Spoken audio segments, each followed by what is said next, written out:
The local gang thinks he's just another defenseless old-timer, his gnarled fingers tending to his garden while his old revolver rests hidden beneath his weathered leather vest. They have no idea those twisted hands once belonged to the legendary ghost shot of the Dakota Territory, the only lawman who could shoot a running outlaw's gun clean out of his hand without drawing blood. They're about to discover that while legends may grow old, their aim never does. Before we dive into this tale of justice and redemption, let us know where you're watching from, and if this story speaks to you, make sure you're subscribed because tomorrow we have something truly special lined up for you.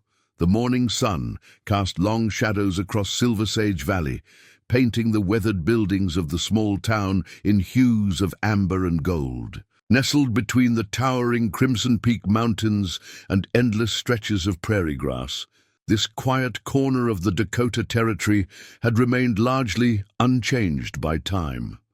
The creaking wooden sign of the Last Chance Ranch swayed gently in the autumn breeze, its faded letters telling a story of years gone by.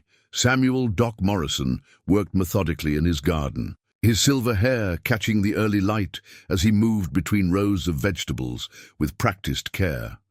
Each movement, though slow, carried a subtle purpose that few noticed.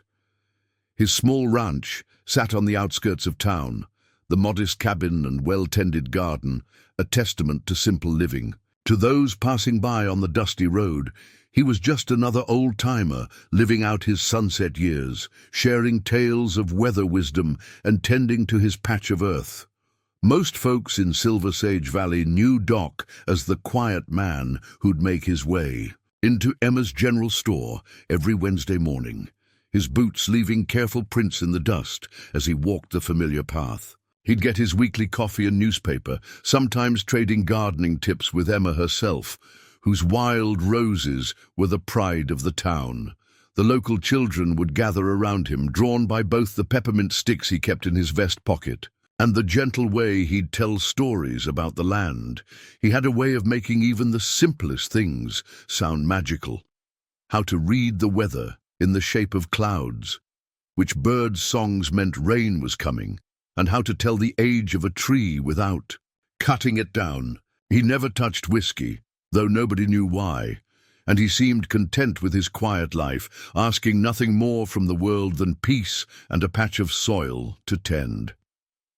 Young Tommy Jenkins, a bright-eyed 10-year-old with unruly red hair and an insatiable curiosity about the Old West, had become a regular fixture at the Last Chance Ranch.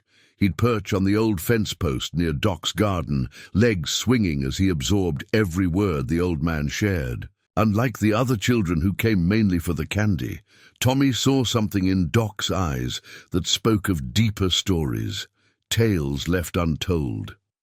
"Mr. Morrison," Tommy would ask, helping to water the tomatoes, "how come your fingers are all twisted up like that?" Doc would just smile, those weathered hands never pausing in their work, as he'd reply, "Time leaves its mark on all of us, son. The important thing is what we do with the time we have left." What Tommy didn't know, what nobody in Silver Sage Valley knew, was that those gnarled fingers had once been legendary throughout the territory. The gentle hands that now coaxed life from the soil had once been faster than lightning, more precise than a surgeon's scalpel. They called him the ghost shot, not because he killed. No, Samuel Morrison had never taken a life. His legend grew from something far rarer, the ability to disarm any man without drawing a drop of blood. The stories, though long faded, still circulated in certain circles. Tales of a lawman who could shoot the gun from an outlaw's hand at full gallop, who could split a playing card edgewise at 30 paces, who could drop a rattlesnake's head without harming its rattle. But Doc never spoke of such things. He'd left that life behind, seeking solace in the simple pleasure of watching things grow. His peaceful routine was about to be shattered by the arrival of the Raven Riders, led by the notorious Cole "Blackjack" Matthews. They were making their way north, leaving a trail of broken laws and broken spirits in their wake. Blackjack had a reputation for taking over small towns, using them as bases for larger operations, and Silver Sage Valley's remote location had caught his eye. As Doc worked in his garden that morning, he could feel the change coming, like the way he could sense a storm in his joints before the clouds appeared. The town had been too quiet lately, the kind of quiet that comes before thunder. Sheriff Miller had ridden out 3 days ago to investigate reports of trouble to the south, leaving only young Deputy Hayes to watch over things. The peace of Silver Sage Valley was balanced on a knife's edge, though few realized it. But Doc Morrison knew. He felt it in the way the morning birds had gone silent, in the nervous shuffle of horses at the livery stable, and in the worried glances Emma cast through her store window. The storm was coming, and with it would come a test of whether an old legend could still cast a long enough shadow to protect the peace he'd come to cherish. The peace of Silver Sage Valley was shattered by the crack of a gunshot. It wasn't aimed at anything particular, just a warning shot fired into the cloudless sky. But it served its purpose. The Raven Riders had arrived. Cole, Blackjack Matthews, led his gang down the dusty main street, the hooves of their horses kicking up clouds that drifted between the weathered buildings. His black duster caught the midday sun, and the silver rattlesnake buckle on his gun belt gleamed with deadly promise. Behind him rode his lieutenants, Lucas Quick Draw Quinn, whose boyish face and easy smile masked the coldest eyes this side of the Dakota Territory, and the mountain of a man, known only as Bear, whose massive frame cast a shadow like a small house. The gang's reputation had ridden ahead of them like a prairie fire. 3 towns to the south had already fallen under their control, each one becoming another piece in their growing empire of fear. Silver Sage Valley, with its remote location and absent sheriff, must have seemed like perfect prey. The townsfolk, scattered like startled quail, doors slamming shut and windows closing as the gang made their way toward Emma's general store. Only young Deputy Hayes stood his ground, though his hand trembled slightly as it rested on his gun belt. At 23, he was barely more than a boy playing at being a lawman, and everyone knew it. From his garden, Doc Morrison watched the scene unfold with eyes that missed nothing. His gnarled fingers continued their work among the vegetables, but his attention was razor-sharp. He noted how Quinn favored his right side slightly, an old wound perhaps, and how Bear's massive left hand was missing 2 fingers, details that might mean the difference between life and death if things went bad. "Afternoon, folks," Blackjack's voice carried across the street, dripping with false warmth. "Hope we didn't startle anyone with that shot, just our way of announcing ourselves proper-like." His dark eyes, cold as gunmetal, scanned the street, taking in every detail with predatory precision. The gang spread out with practiced ease, Quinn taking position near the saloon's hitching post, Bear's massive form blocking the path to the sheriff's office, and 3 more riders covering the street's length. To most, it might have looked casual, but Doc recognized the tactical positioning of men who'd done this before. Inside Emma's store, young Tommy Jenkins pressed his face against the window, watching with wide eyes. Emma tried to pull him away, but the boy's gaze was fixed on Doc Morrison, who continued his gardening as if nothing unusual was happening. "Name's Matthews," Blackjack announced, swinging down from his horse with fluid grace. "My boys and I have had a long, dusty ride. Thought we might rest here a spell, maybe sample some of that famous Dakota Territory hospitality I keep hearing about." His voice carried an edge beneath its friendly tone, like a knife wrapped in silk. Deputy Hayes stepped forward, trying to stand tall despite his obvious fear. "This is a peaceful town, Mr. Matthews. We don't want any trouble." Blackjack's laugh was sharp and cold. "Trouble?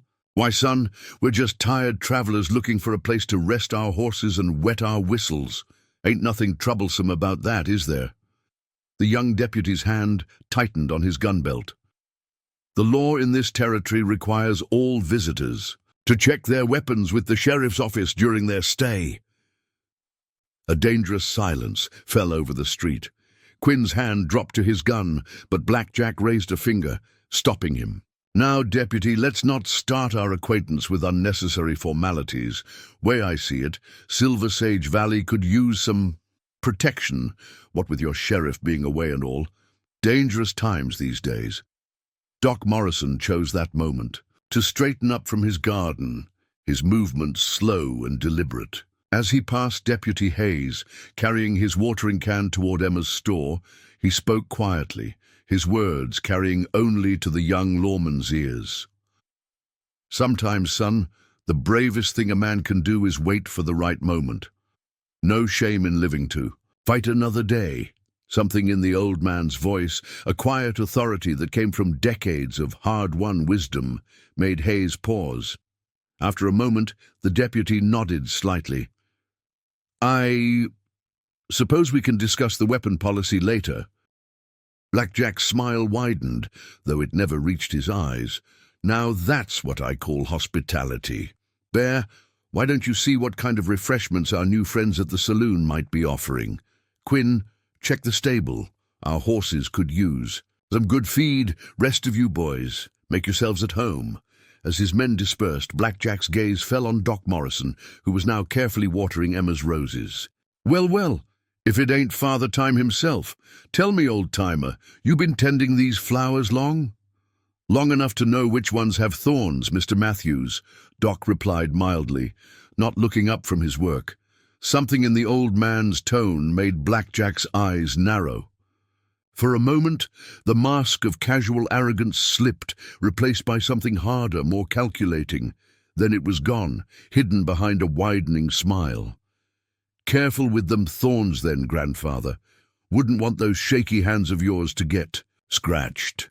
Doc finally looked up, meeting Black Jack's gaze. In that brief moment, something passed between them, a current of recognition that neither man acknowledged. Then Doc turned back to his flowers, his gnarled fingers moving with the same precise care they once used to handle a Colt .45.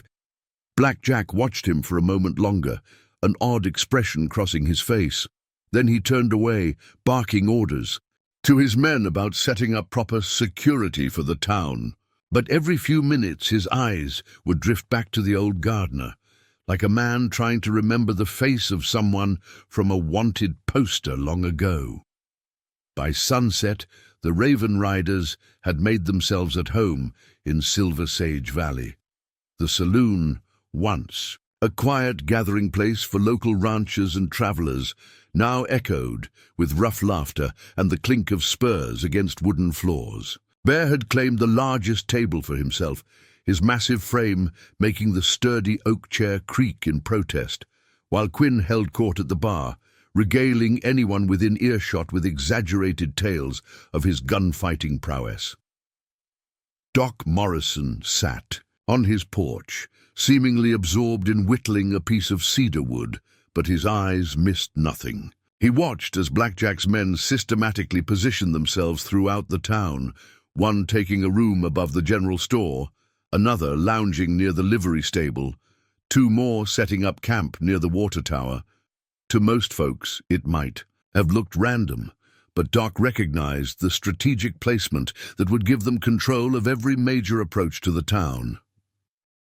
Young Tommy Jenkins slipped away from his mother's watchful eye and made his way to Doc's porch, his face troubled. "Mr. Morrison," he whispered, climbing up to sit on the porch steps, "they're saying these men burned down the sheriff's office in Copper Creek. Said they did it with people still inside." Doc's hands never paused in their whittling, but his voice carried a gentle strength. "Sometimes, Tommy, men tell stories to make themselves seem bigger than they are. But you know what's bigger than any story?" He paused, waiting for the boy's curious look. "The truth. And the truth has a way of coming out, no matter how many lies try to hide it." Inside the saloon, Black Jack Matthews was conducting business of his own.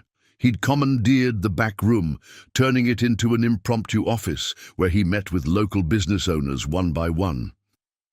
Emma Williams, her usually proud shoulders tense with worry, emerged from one such meeting with tears in her eyes. The word protection had taken on a new, darker meaning in Silver Sage Valley. Deputy Hayes stood in the sheriff's office, staring at the telegrams piled on his desk. 3 of them were from neighboring towns, each warning of the Raven Riders' approach, each arriving too late to make a difference. The 4th was from Sheriff Miller himself, delayed by storms. Trouble confirmed. Gathering help. Hold firm. 2 days. 2 days. Hayes crumpled the telegram in his fist, wondering how much of the town would still be standing by then. Through the window, he could see Doc Morrison still working on his porch, the old man's presence somehow reassuring despite his apparent frailty. As night fell, the gang's true nature began to show itself. Quinn, drunk on whiskey and his own self-importance, started shooting out the street lamps for target practice. The sound of breaking glass and gunfire echoed through the darkening streets, accompanied by crude laughter. "Mighty fine shooting," Doc commented mildly as Quinn approached his porch, the young gunslinger swaggering with liquid courage. "Though seems to me, shooting things that can't shoot back ain't much of a challenge." "Challenge?" Quinn's baby face flushed with anger. "That's so, old-timer. Maybe you'd prefer to give me something that shoots back." His hand dropped to his gun, fingers dancing near the grip. Now, Quinn." Blackjack's voice cut through the tension like a knife. He emerged from the shadows, moving with cat-like grace. "That's no way to treat our elderly friends. Man's earned the right to his opinions, even if they're outdated." He studied Doc with those cold eyes. "Though I have to wonder, old-timer, where'd you learn to judge a man's shooting? Don't recall seeing many gardens with firing ranges." Doc's weathered hands continued their steady whittling. "Man sees things, living long as I have, learns to tell the difference between those who shoot for show and those who shoot for purpose." Something in his tone made Blackjack's eyes narrow. "You know, there's something about you that's been nagging at me. Something familiar." He leaned closer, studying Doc's face in the fading light. "Ever spend any time up Montana way? Say, about 15 years back?" "Can't say I have," Doc replied evenly. "My traveling days are long behind me." Blackjack straightened, a strange smile playing at his lips. "Of course. Must be thinking of someone else. Come on, Quinn. Let the old-timer get his rest. Tomorrow's going to be a busy day for everyone in Silver Sage Valley." As they walked away, Tommy emerged from the shadows beside the porch. "Why didn't you tell them about Montana, Mr. Morrison? About what you used to do?" Doc's knife made one final, precise cut in the cedar before he set it aside. "Because, Tommy, sometimes the best way to handle trouble isn't by meeting it head-on. Sometimes you have to let it show its hand first, like in poker," Tommy asked, remembering the card games his father played. "Exactly like poker," Doc nodded. "And right now those men think they're holding all the aces. But they haven't seen the whole deck yet."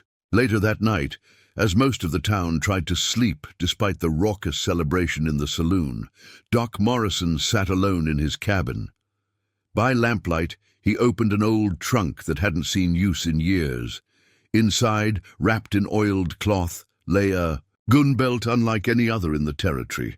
The leather was worn, but perfectly maintained, the holster custom-made to hold a Colt .45 that had become legendary in 3 states. The gun itself was a masterpiece of precision engineering, modified by a gunsmith in St. Louis to be perfectly balanced for its owner's unique shooting style.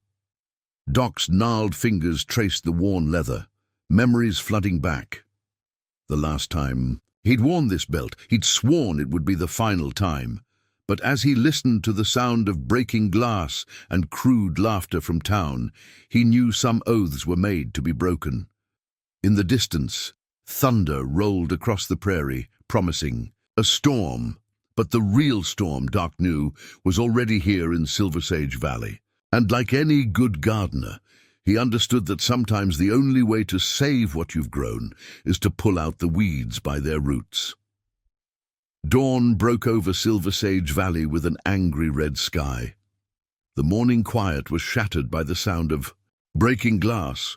Quinn and two other riders were inspecting Emma's general store, helping themselves to whatever caught their fancy. Emma stood behind her counter, hands clenched into fists, watching as they carelessly knocked over displays and pocketed items without a word about payment. Doc Morrison's morning routine remained unchanged. He worked in his garden, seemingly oblivious to the chaos unfolding in town. But his keen eyes noticed everything, how Blackjack's men had positioned lookouts on the hotel roof, the way they'd blocked the telegraph office's back door with barrels, the subtle hand signals they used to communicate. The turn came when young Billy Thompson, the blacksmith's son, tried to stop Quinn from taking his father's prized pocket watch from the store's repair counter.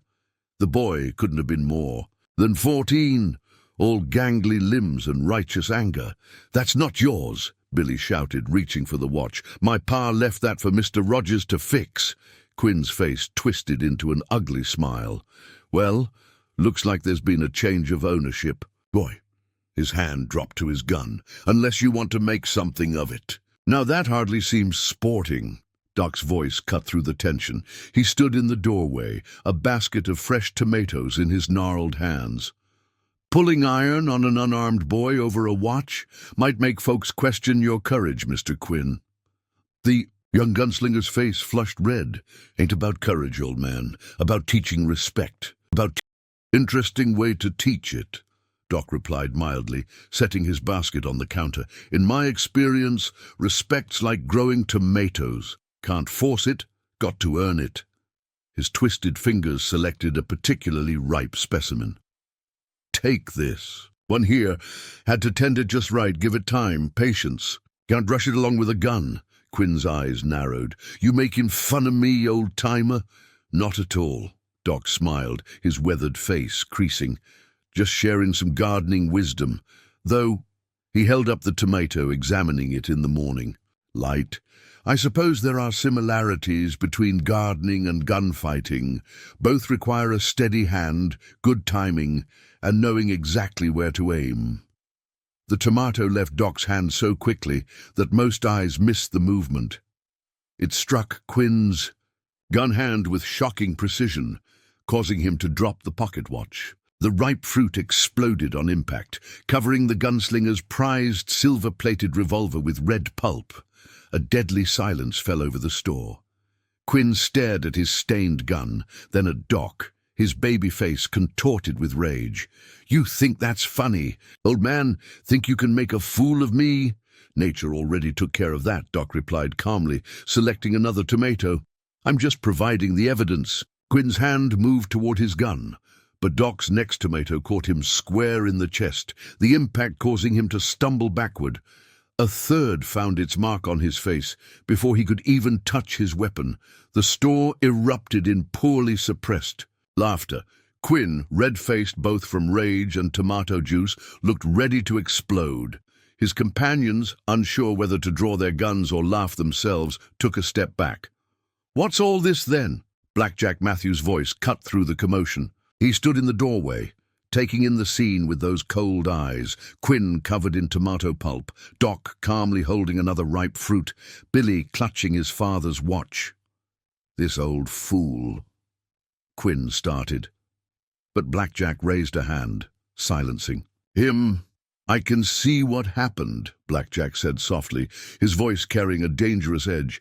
"Question is, why did it happen?" He turned to Doc. "Those are some mighty accurate throws for a man with shaky hands." Doc shrugged, placing the tomato back in his basket. "Garden work keeps the joints limber, and like I said, it's all about knowing where to aim." Blackjack studied him for a long moment, that nagging sense of recognition stronger than ever. "Quinn, go clean yourself up. You're starting to smell like a salad." As his lieutenant stormed out, Blackjack stepped closer to Doc. "You know, there was a lawman up in Montana years back. They called him the Ghost Shot. Never killed a man, didn't have to. Could shoot a gun right out of someone's hand at 40 paces. Could hit anything he aimed at. Interesting story, Doc replied, gathering his basket. Though I expect a man like that would be retired by now. Time comes for all of us to put away our guns.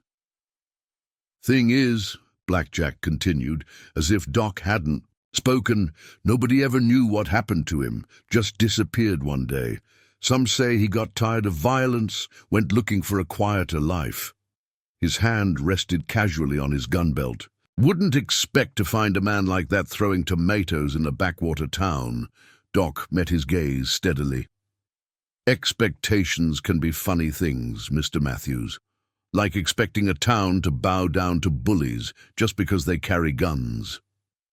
The threat in the air was thick enough to cut with a knife. Even young Billy held his breath, clutching his father's watch tightly. Finally, Blackjack smiled, though it didn't reach his eyes. Indeed they can, old-timer. Indeed they can. He turned to leave, then paused.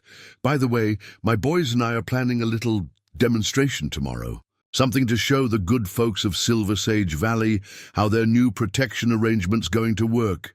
You should come watch. Might be educational. As Blackjack left, Emma rushed to Billy, checking if he was all right. The boy was shaking, but unhurt, his father's watch safely in his pocket. Mr. Morrison, Billy said, his voice full of awe, how did you do that? With the tomatoes? Doc was already heading for the door, his basket considerably lighter. Like I said, son, it's all about knowing where to aim, and sometimes the best way to handle a bully isn't with a gun. Sometimes all it takes is a ripe tomato and good timing. But as he walked back to his garden, Doc's mind was on the gun belt hidden in his trunk. Blackjack's demonstration tomorrow would be designed to break the town's spirit. And while tomatoes might handle an arrogant youngster like Quinn, dealing with Blackjack Matthews would require something with a bit more stopping power. Thunder rolled in the distance, promising the storm that had been building for days. Doc looked up at the gathering clouds and smiled slightly. Sometimes nature had a way of providing the perfect backdrop for what needed to be done. Morning brought an unsettling quiet to Silver Sage Valley. Blackjack's men had spent the night clearing the main street, moving water troughs and hitching posts, creating what looked suspiciously like a shooting gallery. Bear's massive form could be seen arranging bottles and cans on fence posts at various distances, while Quinn, still nursing his wounded pride from yesterday's tomato incident, supervised the positioning of larger targets. Doc Morrison sat on his porch, apparently absorbed in his whittling, when Deputy Hayes approached with careful steps. The young lawman's face was drawn with worry. They're saying Blackjack's bringing in some special guests, Hayes said quietly, leaning against the porch rail. Riders spotted 3 wagons approaching from the south. Word is they're examples from other towns, people who tried to stand up to the Raven Riders. Doc's knife made another precise cut in the cedar. Bringing in an audience. Man like Blackjack, it's not enough to break spirits. He needs witnesses to spread the tale. Sheriff Miller's telegram said help was coming, but Hayes trailed off, watching as more of Blackjack's men positioned themselves around town. Won't get here in time for whatever's about to happen. Time's a funny thing, son, Doc replied, testing the edge of his blade with his thumb. Sometimes. It's not about how much you have, but what you do with it. The wagons arrived mid-morning. They carried families from neighboring towns, merchants, ranchers, even a former deputy, all wearing the defeated look of people who'd learned harsh lessons about defying the Raven Riders. Blackjack had them seated in front of the saloon, a captive audience for what was to come. Tommy Jenkins slipped through the gathering crowd to Doc's side. Mr. Morrison, they've got old Mr. Peterson from Copper Creek. His store got burned down last month when he wouldn't pay their protection. Money. Doc nodded slightly, his eyes taking in every detail of the scene. Quinn had stationed armed men on the hotel roof and behind water barrels, not just for show, but to prevent any interference with what was planned. Blackjack Matthews emerged from the saloon like an actor taking the stage, his black duster catching the morning breeze. "Ladies and gentlemen of Silver Sage Valley," his voice carried across the tense street, "and our distinguished guests from neighboring communities, we're here today for a lesson in economics." He gestured to the assembled targets. "You see, protection, real protection, comes at a price. My boys and we're here to make sure your businesses stay safe, your homes remain standing, your families stay healthy. But like any service, it needs proper compensation." Bear emerged from the saloon, dragging Emma Williams by the arm. The proud store owner fought to maintain her dignity despite her obvious fear. "Miss Williams here," Blackjack continued, "seems to think our rates are too high, thinks maybe she doesn't need our services." He drew his gun with theatrical flourish. "So we're going to demonstrate exactly what kind of protection we're offering." The first shot shattered a bottle 50 yards down the street. The second took out a can balanced on the saloon's hitching post. Blackjack's shooting was impressive, each shot carefully chosen to demonstrate both skill and deadly intent. "Every target I hit," he announced, "represents something that could go wrong in a town without proper protection. Fire." Another shot. Another bottle exploded. "Theft." A tin can spun into the air. "Accident." A wooden plank splintered. Doc Morrison stood slowly, his movement drawing every eye. He made his way into the street with unhurried steps, his gnarled hands empty at his sides. "Quite a show, Mr. Matthews," he said, his quiet voice somehow carrying clearly. "Though seems to me true protection isn't about breaking things. It's about preventing the break in the first place." Blackjack's smile turned predatory. "The old-timer has an opinion. Well, by all means, share your wisdom with us. Tell us how you'd handle protection in Silver Sage Valley." "Protection isn't something you can force," Doc replied, moving with deliberate steps toward the nearest target. "It's something freely given, like trust, like respect." "Respect?" Blackjack's laugh was sharp. "Respect is earned through strength, through fear." "Is that what you learned in Montana?" Doc asked quietly. The words fell like stones in a still. "Bond." Ripples of tension spreading through the crowd. Blackjack's face hardened. "Montana." 15 years ago, the ghost shot incident. Doc's eyes met Blackjack's steadily when a certain lawman interrupted a bank robbery, shot the guns out of 3 men's hands without spilling a drop of blood. "You were there, weren't you?" "Fourth man waiting with the horses, the one who got away." The silence that followed was absolute. Even the wind seemed to hold its breath. "You know," Blackjack said softly, deadly, "I've been trying to place you since I rode into town. Something about those eyes. Ghost shot."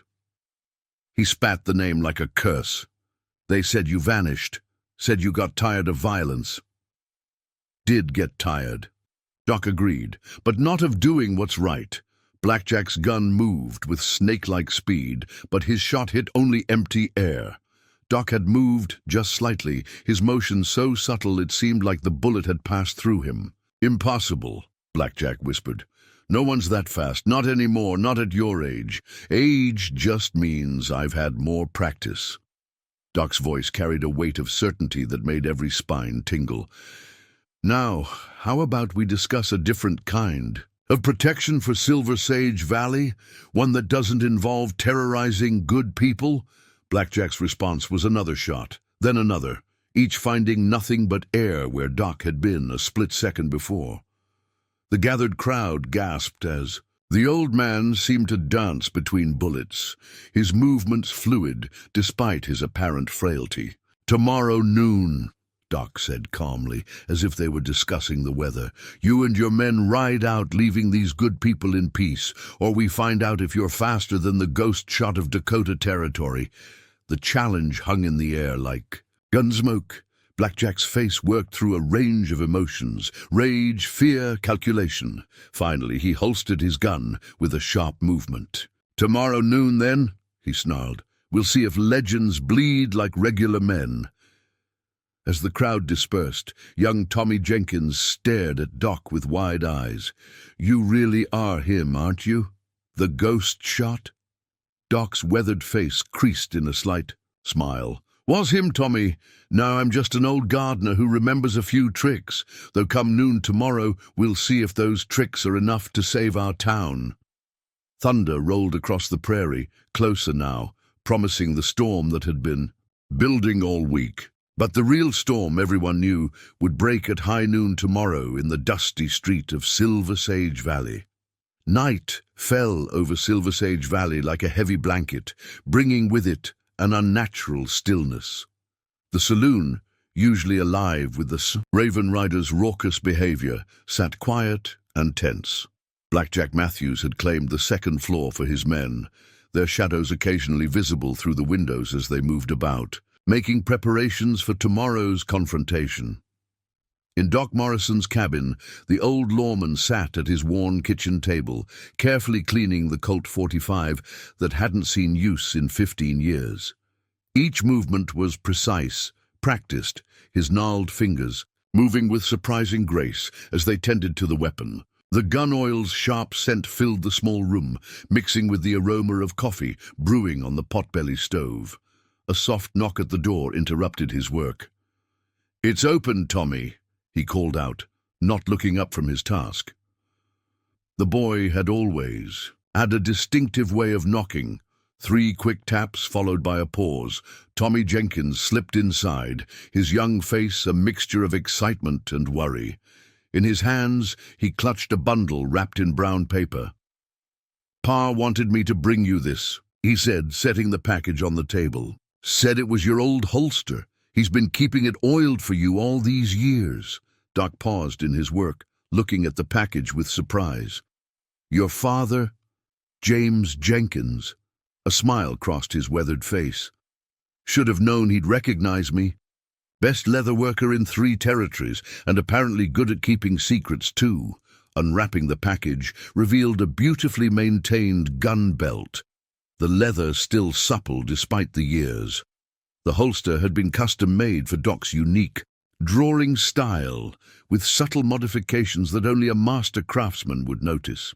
"Pa said you gave it to him for repairs the day you rode into town," Tommy explained, watching Doc examine the leather. "Said he knew who you were right away, but figured you had your reasons for keeping quiet. Your father's a wise man, Tommy. Speaking of which," Doc fixed the boy with a stern look, "does your mother know you're out this late?" Tommy shuffled his feet. "She thinks I'm in bed. But Mr. Morrison, I had to come. I had to know. Tomorrow." "Are you really going to face down Blackjack and his men?" Doc finished, returning to cleaning his gun. "That's the plan, though I'm hoping it won't come to actual shooting. But they're younger and there's more of them," and Tommy's voice trailed off as Doc held up a hand. "Come here, son. Let me show you something." Doc picked up an old tin cup from the table. "See this cup? Imagine it's a man's gun hand." With a smooth motion, his twisted fingers sent the cup spinning into the air. Before it could fall, 6 rapid shots rang out, not from the gun he was cleaning, but from a second Colt that had appeared in his hand as if by magic. The cup hit the floor with 6 new holes arranged in a perfect circle around its rim, none penetrating the cup itself. "That's," Tommy gasped, "that's impossible." "No," Doc corrected gently, "that's practice. 40 years of learning that the fastest draw isn't about youth or strength. It's about knowing exactly where your bullet needs to go before you even touch your gun." He picked up the cup, examining his handiwork. "Blackjack and his men, they shoot to kill because it's easier. Takes a lot more skill to shoot to disarm, to disable without destroying." A commotion outside drew their attention. Through the window, they could see Deputy Hayes confronting one of Blackjack's men who'd been trying to sneak behind the cabin. "Just admiring the view," the man called out, his hands raised in mock surrender. "Admire it from the main street," Hayes replied. his voice carrying more authority than it had days ago. The man slouched away, but not before casting a calculating look at Doc's cabin. "They'll try to bushwhack you before noon," Tommy said worriedly. "Set up ambushes or—" "Of course they will," Doc nodded, beginning to reassemble his cleaned gun. "That's why I need your help, Tommy. You know every hiding spot in town, every back alley and shortcut. I need you to be my eyes tonight. Not to fight," he added quickly, seeing the boy's expression, "but to watch. Can you do that?" Tommy straightened, pride warring with fear on his young face. "Yes, sir, but what about my pa and Deputy Hayes? They could help." "Already are," Doc smiled. "Your father's spreading the word quiet-like, getting folks ready. Hayes is keeping Blackjack's men focused on him so they don't notice what else is happening. Everyone has their part to play." A roll of thunder punctuated his words, the storm that had been threatening all week finally moving in. Lightning illuminated the street outside, revealing more of Blackjack's men taking up positions around town. "Mr. Morrison," Tommy said quietly, "in the stories about the ghost shot, they say you never killed anyone. Not once. How can you fight men like Blackjack without killing?" Doc's hand stilled on his gun. "Because killing's easy, son. Any fool with a trigger finger can take a life. Saving one, though, that takes skill, takes patience, takes understanding that every man, even ones like Blackjack, has something they value more than violence." He stood, moving to the window to watch lightning play across the darkened street. "Blackjack values his reputation. His men follow him because they think he's untouchable. Tomorrow, I'm not going to try to kill him. I'm going to do something much worse. I'm going to show everyone that he can be touched, can be beaten, by an old man who refuses to kill." Tommy absorbed this, his young mind wrestling with ideas bigger than himself. "Is that why you disappeared? Why you came here to garden instead of staying a lawman?" "Partly," Doc admitted, "but mostly because I learned that sometimes the best way to fight evil isn't with guns or violence. Sometimes it's by showing people a better way, by proving that mercy isn't weakness, that justice doesn't always need a bullet." Another knock at the door, this one more urgent. Deputy Hayes entered, his face serious.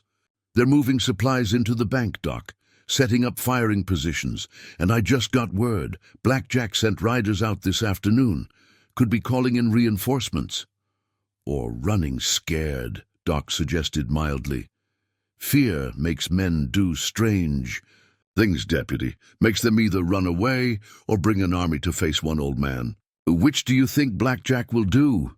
Doc's weathered face creased in a slight smile. "He'll bring an army. His pride won't let him run, but that pride is going to be his undoing." He checked the loading gate on his Colt one final time. "Tommy, in time for you to head home. Stay inside tomorrow, no matter what you hear." As Tommy reluctantly left, Hayes watched Doc slide the gun into its holster with practiced ease. "You really think you can take them all without killing anyone?" "Have to," Doc replied simply. "Otherwise, I'm just proving Blackjack right. That violence is the only answer. And if I've learned anything in my years, Deputy, it's that there's always another answer. You just have to be patient enough to find it and skilled enough to use it." The storm broke over Silver Sage Valley in full force, rain drumming on the cabin's roof like distant gunfire. Tomorrow would bring its own kind of storm, one that would either wash the town clean or drown it in blood. But for now, Doc Morrison sat in his cabin, listening to the thunder and remembering old lessons about justice, mercy, and the weight of a gun in hands that knew how to use it without taking life. Dawn broke over Silver Sage Valley with sullen grace, the morning sun struggling through clouds still heavy with last night's storm. The muddy main street lay empty, except for a few puddles reflecting the grey sky above. The town held its breath, waiting. By 10 o'clock, Blackjack's reinforcements had arrived, 15 more riders, hard men with cold eyes and well-worn gun belts. They took up positions throughout the town with military precision, turning Silver Sage Valley into an armed camp. Every rooftop held a rifleman, every alley concealed a gunman ready to fire. Doc Morrison's morning routine remained unchanged. He tended his garden with careful attention, checking each plant for storm damage, staking up those that had fallen in the wind. His gun belt lay hidden beneath his weathered leather vest, the weight of it familiar after all these years. "Quite a garden party you're about to host," Deputy Hayes said, approaching the fence. His attempt at humor couldn't quite hide his tension. Blackjack's got at least 20 men in position, more probably hidden. 23, Doc corrected mildly, straightening up from his tomato plants. 2 in the bank's second floor, 3 on the hotel roof, pair behind Emma's store, 4 in the saloon, rest scattered about.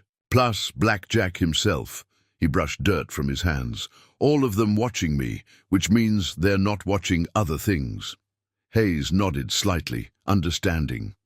During the night, trusted townspeople had quietly moved the women and children to safety, using the storm's cover and Blackjack's focus on Doc to their advantage. Even now, Emma Williams was leading another group to shelter in the old mine shaft south of town, while James Jenkins and other able-bodied men positioned themselves strategically, ready to protect the evacuees if things went wrong. At 11:30, Blackjack Matthews emerged from the saloon.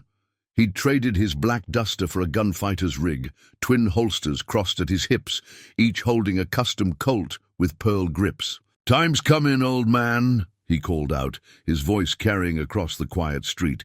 "Last chance to die in your bed instead of the mud." Doc looked up from his garden, squinting at the sun. "Bit early, isn't it? Noon's the traditional time for these things." "Tradition." Blackjack's laugh was harsh. "You're about to face 20 of the meanest gunmen in the territory, and you're worried about tradition?" 23, Doc corrected, picking up his watering can. "And yes, tradition matters. Tells you something about a man, whether he respects it or not." Blackjack's face darkened. He drew one of his Colts and fired, not at Doc, but at the watering can in his hands. The shot was impressive, knocking the can spinning into the air without coming anywhere near the old man. Doc caught the falling can with surprising grace. "Nice shot, but you missed the point, trying to provoke me into drawing early." He examined the bullet hole in the can. Shame about the watering can, though. Had this one for years. Something in his calm demeanor made Blackjack's men shift uneasily. They'd expected fear, or at least concern, from a man facing such overwhelming odds. Instead, they got gardening critiques and casual conversation. "You know what I think?" Blackjack called out, holstering his gun. "I think the legend of the ghost shot is just that. A legend. A story about some lawman who got lucky a few times, then ran away when things got too hot. Because the real ghost shot would know he's about to die." "Real ghost shot," Doc replied, setting down his damaged watering can. "Knows exactly what's about to happen. Question is, do you?" The town clock began striking noon, its deep tones echoing through the tense silence. On the third strike, Doc Morrison stepped into the street. His movements were unhurried, deliberate, like a man going for his morning walk, rather than facing a small army. "Last warning," Blackjack announced, his hands hovering near his guns. "Walk back into your house, die in bed sometime next week. Stay here, die now." "Interesting choice," Doc nodded. "But I've got a counteroffer. You and your men ride out now. Nobody gets hurt. Stay, and every man here learns what it feels like to have their gun shot out of their hand by someone who never misses." Blackjack's response was a lightning-fast draw and 3 rapid shots. The bullets seemed to pass right through Doc, who hadn't appeared to move at all. But the old man was suddenly 2 feet to the left of where he'd been standing, as if he'd shifted between moments. "That's one gun empty," Doc commented. "Care to try the other?" Blackjack's second Colt appeared in his hand, only to go spinning away as Doc's first shot rang out. The bullet had struck the gun's hammer with surgical precision, numbing Black. Jack's hand without drawing blood. "First rule of the ghost shot," Doc announced, his voice carrying to every hidden gunman. I don't kill. Never have, never will. But I haven't missed a shot in 40 years, and I don't intend to start today. Gunfire erupted from the rooftops and windows. Doc moved like water, each step precise and measured. His Colt sang out 6 times, and 6 rifles went flying from suddenly numb hands. He reloaded with fluid grace as more shots came from the alleys, and more guns went spinning away, each knocked from its owner's grip by shots that seemed to bend the laws of physics. Impossible, Blackjack whispered, watching his carefully. Planned ambush fall apart. No one's that fast, no one's that accurate. Not about speed, Doc replied, his guns seemingly everywhere at once. About knowing where you need to be before the other fellow knows where he's going to shoot. Another series of shots, another group of disarmed men clutching stung hands. About understanding that the quickest way to end a fight isn't to kill, but to take away the means of killing. In less than 2 minutes, it was over.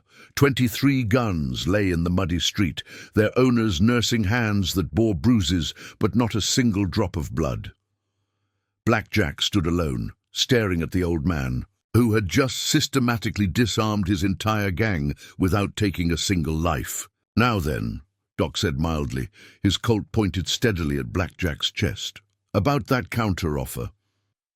The afternoon sun broke through the clouds, casting long shadows across the muddy street where 23 guns lay scattered like fallen leaves.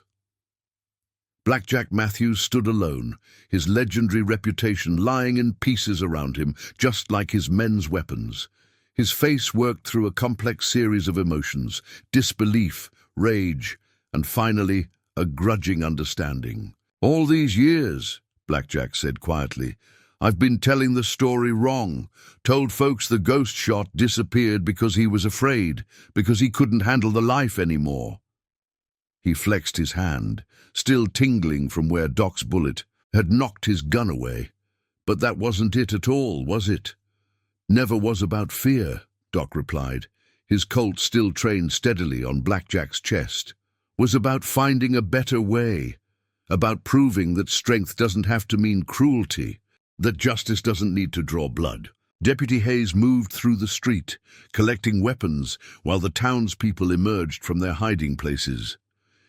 Emma Williams stood in her doorway, tears of relief streaming down her face. James Jenkins helped his fellow citizens secure the disarmed gang members using rope from his leather shop to bind their hands. You could have killed us all, Blackjack continued, watching his men being rounded up. Had the shots, had the skill. Why didn't you? Because dead men don't learn anything, Doc answered simply. Living men, though, they get a chance to choose a different path. He lowered his gun slightly.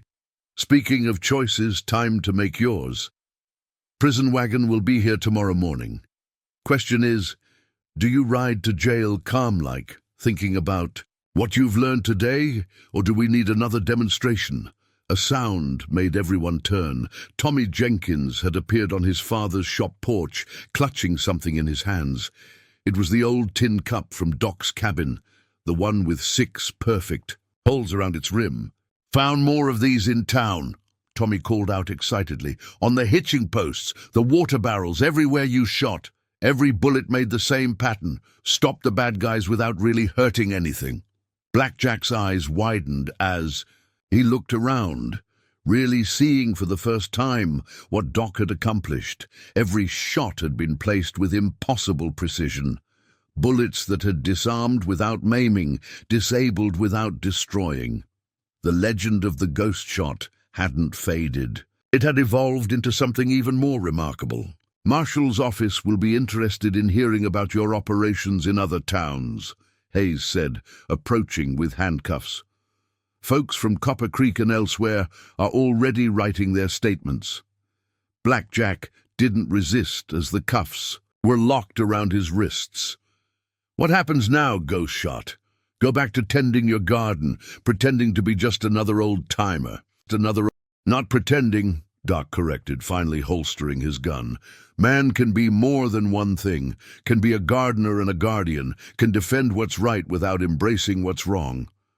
He looked around at the gathered townspeople, at the faces, showing relief and admiration rather than fear.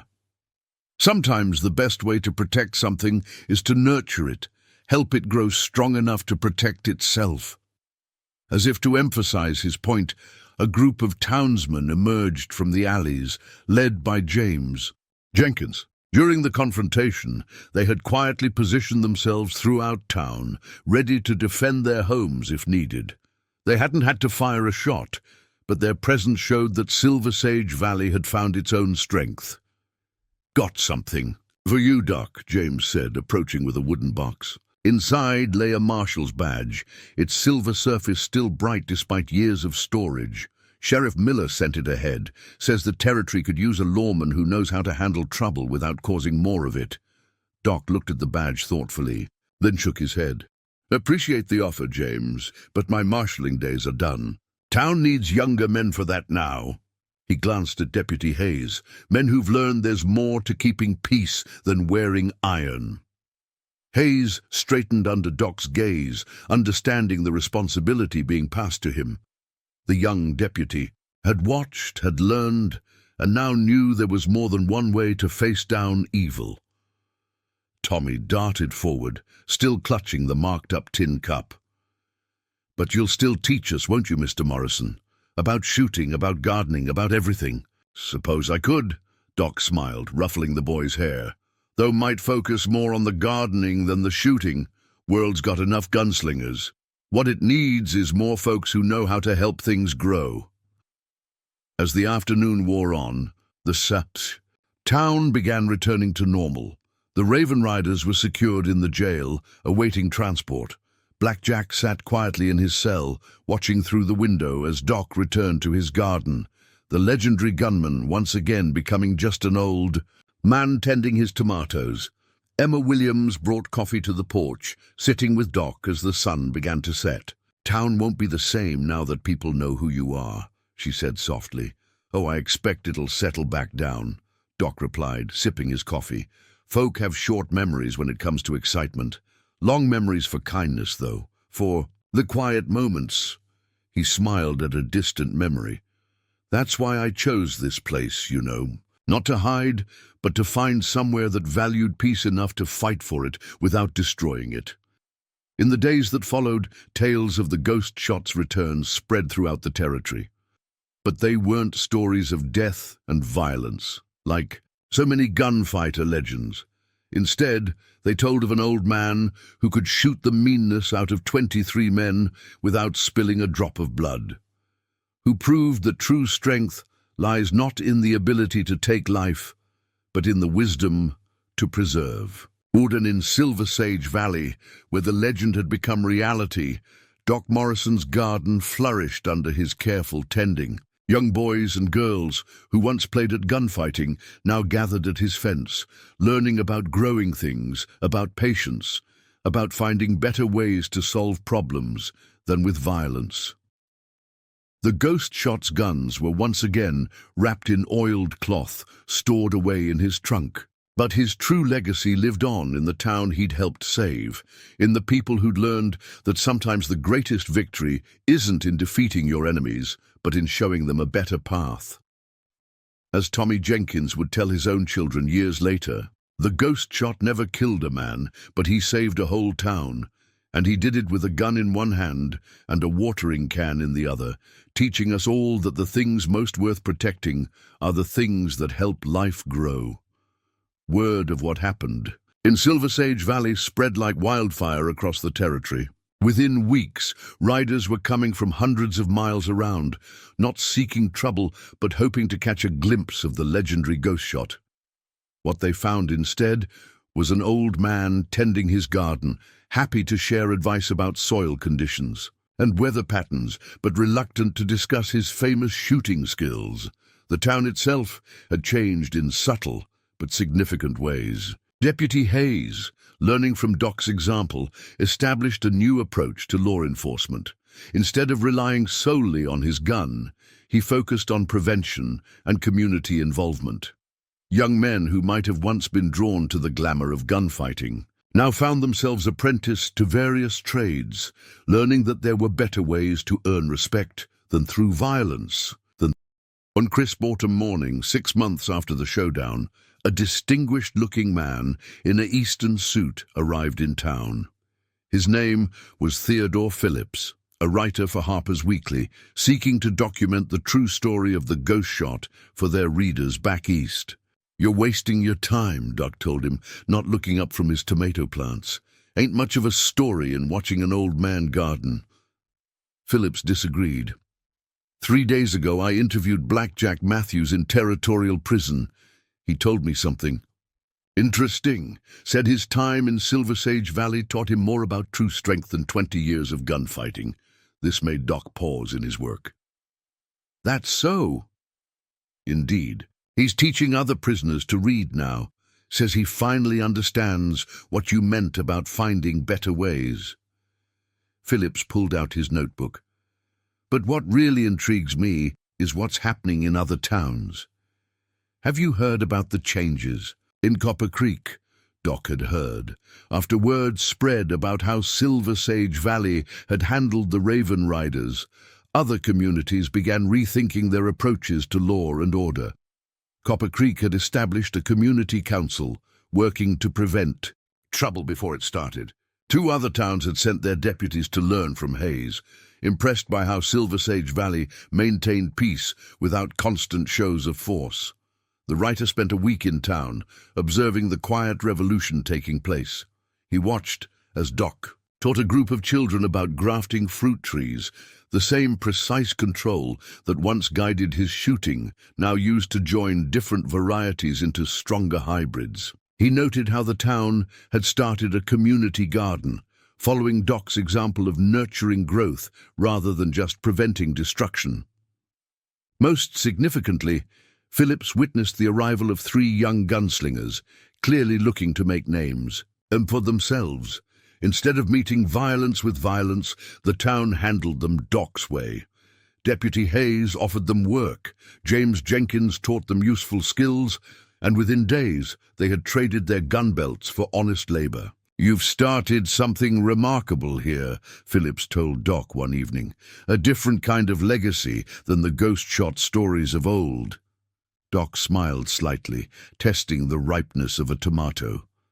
"Time changes things, Mr. Phillips. What worked yesterday might not be what's needed today. World's got enough legends about men being quick with a gun. Maybe now it needs stories about men being quick to help things grow." The article Phillips wrote became widely circulated, but not for its gunfighting drama. Instead, it told of a town that had learned to fight violence with wisdom, to counter force with understanding. Other communities began to take notice, sending representatives to learn Silver Sage Valley's methods. Tommy Jenkins, now apprenticed to his father's leatherworking trade, took particular pride in showing visitors the tin cup with its 6 perfect holes. "It's not about the shooting," he'd explain, repeating Doc's lessons. "It's about knowing there's always a better way if you're skilled enough to find it." One day, a year after the showdown, a letter arrived from the Territorial Governor's office. They were establishing a new peace commission dedicated to finding alternatives to violence in settling disputes. They wanted Doc to serve as an advisor. "Not interested in titles," Doc told Hayes when the deputy brought him the letter. "Got all I need right here."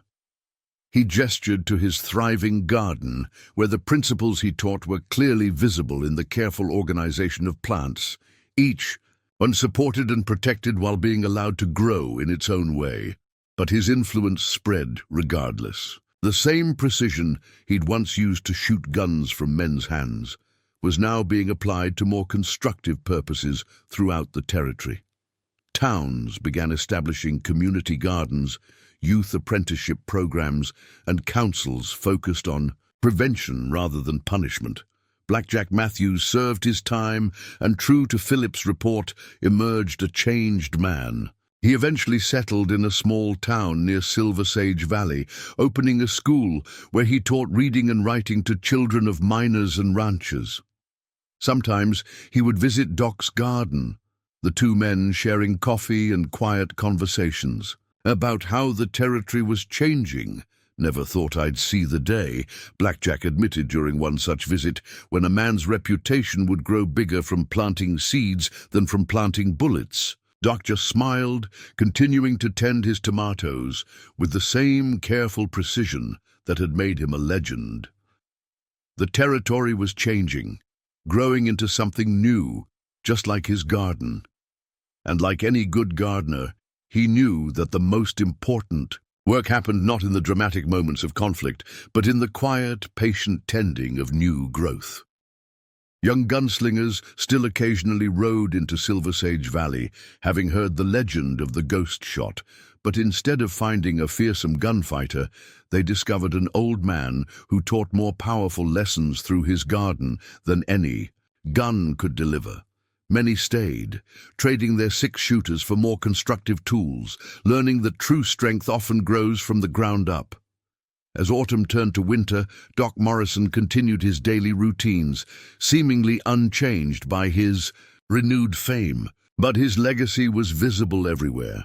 In the peaceful streets of Silver Sage Valley, in the changing attitudes throughout the territory, and most importantly, in the understanding that the most powerful force for change isn't the ability to end life, but the wisdom to nurture it.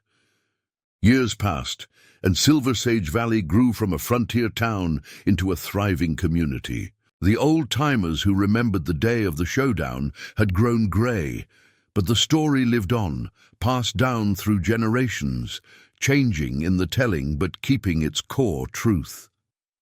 A modern visitor to Silver Sage Valley today might find it hard to connect the bustling small town with its frontier past. The main street is paved now, lined with neat shops and local businesses. But there are echoes of the old days for those who know where to look. The Morrison Community Gardens stretch across what was once Doc's modest vegetable patch, now covering several acres at the edge of town. Here local children learn the same patience and precision that Doc once taught, though few of them know the full story of the legendary ghost shot who started it all. Sarah Jenkins, Tommy's granddaughter and the town's current historian, maintains a small museum in what was once Emma's general store. Among the artifacts is a glass case containing a battered tin cup with 6 perfect holes in its rim, and beside it a worn leather gun belt that hasn't seen use in over a century. People come here expecting stories about gunfights and violence, Sarah explains to visitors, her eyes twinkling with the same curiosity that once lit her grandfather's face. But the real story of Silver Sage Valley isn't about the shots that were fired. It's about the ones that weren't. The museum's prized possession is a leather-bound journal, its pages yellowed with age. It contains Emma Williams' detailed account of those fateful days, written in her careful hand. But more importantly, it documents what happened in the years that followed, how one man's example rippled out to change not just a town, but an entire territory's understanding of strength and justice. Doc Morrison lived to see his 100th birthday, though he always claimed the garden kept him young. His last years were spent teaching a new generation the art of nurturing growth, both in plants and in people. When he passed, they buried him beneath an apple tree he'd grafted himself, one that bore 3 different varieties of fruit from the same root. But the story doesn't end there. The principles Doc established of finding better ways to solve conflicts, of using skill to prevent harm rather than cause it, became part of Silver Sage Valley's foundation. The town developed a reputation for handling troubles differently than other frontier communities.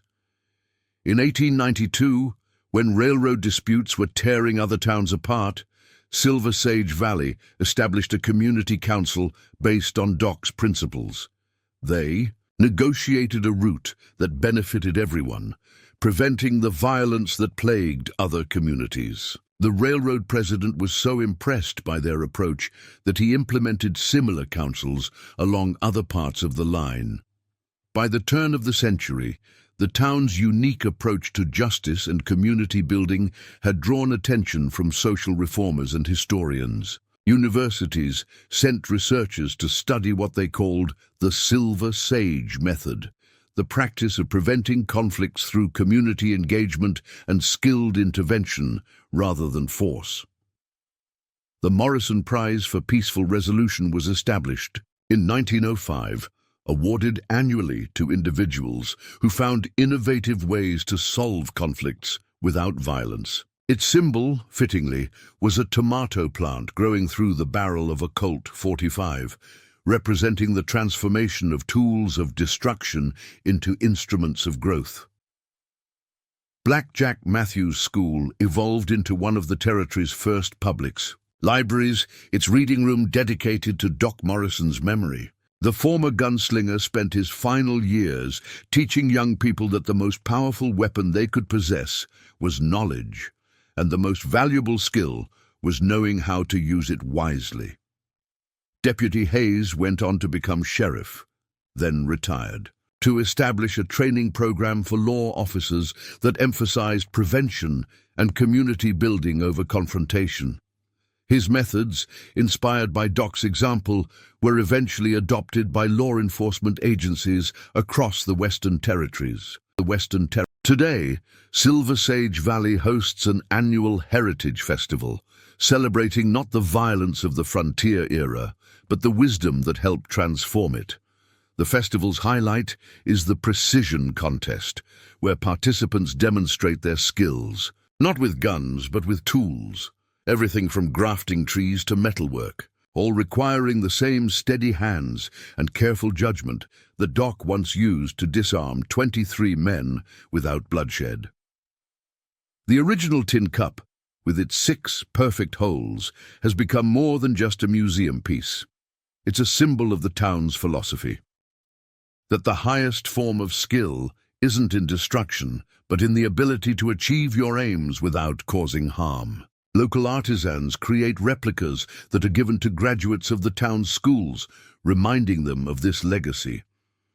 In the modern world, where violence often seems like the quickest solution to problems, Silver Sage Valley stands as a living testament to a different way. The town's crime rates are remarkably low, not because of harsh enforcement, but because of community practices that trace their roots back to an old gunslinger who chose to become a gardener. Visitors often ask why the town maintains such extensive gardens in what was once harsh prairie land. The answer can be found in Doc Morrison's last journal entry, discovered years after his passing. The truest test of any skill isn't in what it can destroy, but in what it can help create. A steady hand can pull a trigger or plant a seed. The choice lies not in the skill itself, but in how we choose to use it. I chose to plant seeds, and now I see them growing in ways I never expected, in gardens both literal and figurative. The ghost shots legend may fade, but these gardens will keep growing, teaching new generations that the most powerful force in the world isn't the ability to take life, but the wisdom to nurture it. And so the story continues, not with a bang of gunfire, but with the quiet rustle of growing things. In Silver Sage Valley, every spring brings new growth, new lessons, and new proof that an old gunslinger's wisdom continues to bear fruit, season after season, generation after generation.